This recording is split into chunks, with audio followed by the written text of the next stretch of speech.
ကျွန်တော်ထိုင်းနိုင်ငံမှာနေလာတာ3နှစ်ကျော်ပါပြီ2022 6လပိုင်းကျွန်တော်တက်19နှစ်ပြည့်ခန့်ဒီလောက်မှာထိုင်းကိုတငယ်ချင်းနဲ့အတူတက်လာခဲ့တာပဲဖြစ်ပါတယ်အစမှာကျွန်တော်ထိုင်းကိုတက်လာဖို့ရွေးချက်မရှိဘူးအစီအစဉ်လည်းမရှိဘူးရုပ်တရက်တငယ်ချင်းကသူတွားဖို့ဆိုပြီးတော့သူနဲ့အတူကျွန်တော်ကလိုက်လာခဲ့တာပဲဖြစ်ပါတယ်ကျွန်တော်တို့ passport နဲ့တက်ဖို့ရှိရထားပြီးမြဲအားလုံးသိထားတဲ့အတိုင်းပဲအချိန်နဲ့အကြာကြီးစောင့်နေရမှာဆိုလို့ကျွန်တော်အောက်လန်းပဲကျွန်တော်လှည့်လည်မြန်နဲ့တက်လာခဲ့တာမတက်ခင်မှာကျွန်တော်တို့ငါတို့ထိုင်းရောက်ရင်တော့အဆင်ပြေပြီးရင်တနေ့လောက်ပဲနေပြီးတော့ငါတို့ပတ်စံစုပြီးတော့မြန်မာနိုင်ငံကိုပြန်လာမယ်လို့စီစဉ်ထားတဲ့တငယ်ချင်းနဲ့တိုင်ပင်ထားခဲ့ပြီးမြဲတကယ်ထိုင်းကိုစားပြီးတော့ခြေချတဲ့နေ့ကစားပြီးတော့ငရေတော်တွေစားရောက်လိုက်လို့ပဲ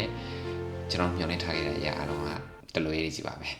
အခုဆိုလို့ရှိရင်ကျွန်တော်3နှစ်ကျော်ပြီးဒီရှေ့2နှစ်လောက်မှာကျွန်တော်တို့လုံးဝငရေကာလာတစ်ခုလိုပဲအခက်အခဲများစွာဒုက္ခများစွာနဲ့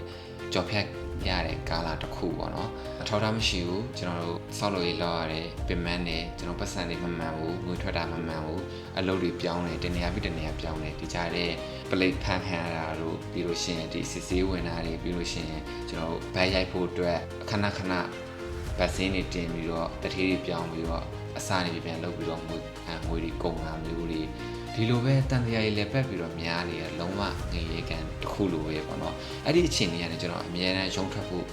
ကြိုးစားတယ်ပြီးတော့အဲ့လိုမျိုးငရေကာလာမှာလည်းကျွန်တော်မနေချင်ဘူးပေါ့နော်အဲ့တော့လူငယ်တယောက်လိုပဲကျွန်တော်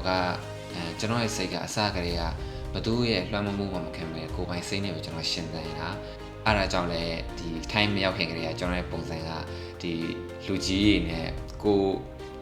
ထက်ကသူရဲ့နည်းနည်းလေးအတွေးခေါ်ပိုင်းနဲ့ပတ်သက်ပြီးတော့နည်းနည်းစန့်ကျင်ပဲဖြစ်တယ်မတူဘူးပေါ့နော်နည်းနည်းကြိတ်ကန်ဖြစ်တဲ့လူငယ်ပေါ့နော်အခုထိလည်းဖြစ်နေတော့မှာပဲအဲ့တော့ဒီလိုမျိုးဖြစ်တာကိုယ့်ဘက်ကမှန်တာလို့လည်းမဟုတ်ဘူးကျွန်တော်မှားခဲ့တဲ့ဟာတွေအများကြီးရှိတယ်ဒါပေမဲ့ကောင်းတာတစ်ခုကကျွန်တော်မှာလမ်းနဲ့လုပ်တဲ့စိတ်အပြည့်အဝရှိရပေါ့နော်ကျွန်တော်အမြဲတမ်းလေ့လာသင်ယူတယ်အဲ့ဒီစိတ်ကြောင့်ပဲကျွန်တော်ဒီလိုငယ်ရဲ့ကာလာကနေရှုံထွက်နိုင်ခဲ့တာပေါ့နော်မဟုတ်လို့ရှိရင်ကျွန်တော်အခုချိန်ထိငယ်ကာလာလေးမှာပဲကျွန်တော်ရှင်းတန်နေရလိမ့်မယ်လက်ရှိချိန်ကတော့ငယ်ကာလာမဟုတ်ဘူးလားဆိုတော့မေးစရာရှိရပေါ့နော်ကျွန်တော်အမြဲတမ်းကိုယ့်ကိုဘယ်တော့မှတက်တာဖြစ်တဲ့အချိန်ဒီမှာရှိရလို့ဘယ်တော့မှကိုယ့်ကိုမတတ်မှတ်ဘူးမပြောဘူးပေါ့နော်အမြဲတမ်းကိုဖြစ်ချင်တဲ့အနာဂတ်ကကိုယ့်ရဲ့ပုံစံကိုပဲကိုမြင်အောင်နဲ့အတိရောက်ဖို့အတွက်လက်ရှိနေရာကလည်းပြည့်စုံနေပြီတက်ဖြစ်နေပြီလို့လည်းအမြဲတမ်းမတွေ့ဘူးလက်ရှိရောက်နေတဲ့နေရာကလည်းငယ်ကာလာတစ်ခုပဲကျွန်တော်ဖြတ်ကျော်ရမယ်အချိန်ကာလတစ်ခုပဲပေါ့နော်အားကြောင့်မလို့ပြီးဆိုလည်းမနေဘူးပေါ်တယ်လည်းမနေဘူးကျွန်တော်ဖြစ်ချင်တဲ့ရှေ့ချက်ပန်းနိုင်တွေကိုအမြဲအားဆက်ပြီးတော့လှုပ်ဖြစ်တယ်ပေါ့နော်အဲ့တော့တစ်ချိန်ကျွန်တော်ပဲကြည်energy အပြည့်ပဲပေါ့နော်ကျွန်တော်ဖြစ်ချင်တာကျွန်တော်အမြဲကြုံထွက်ချင်တဲ့စိတ်ပဲရှိတယ်ပေါ့နော်ဒီ2025နှစ်ကလည်းကုန်ဖို့ကျွန်တော်2လကျော်ပဲလိုတော့တယ်ပေါ့နော်ဆိုတော့အဓိကကတော့ကျွန်တော်2026ထဲမှာကျွန်တော်ဖြစ်ချင်တဲ့အရာလေးတစ်ခုရှိတယ်အဲ့ဒါကတော့ဒီ Thailand Way နဲ့ပတ်သက်ပြီးတော့ကျွန်တော်ကြွញ្ញမ်းကျင်ဒီတဲ့လက်ရှိကိုယ့်ရဲ့ level ထက်ပိုပြီးတော့မြင့်တင်ခြင်းတဲ့ဟာပေါ့နော်လက်ရှိကျွန်တော်ထိုင်းဆွတ်ကြောင်းကိုစွန်တော်လည်းတက်နေတယ်ဒီပညာရေးပိုင်းနဲ့လည်းကျွန်တော်တွားနေတယ်ပြီးဘာသာစကားနဲ့ပတ်သက်ပြီးဒီ language နဲ့ပတ်သက်ပြီးတော့လည်းဒီနိုင်ငံရဲ့ကာချာတွေနဲ့ပတ်သက်ပြီးတော့လည်းထဲထဲဝင်လေ့လာသွားဖို့အတွက်ကျွန်တော် design မဲ့လုပ်ဖို့အတွက်ကျွန်တော်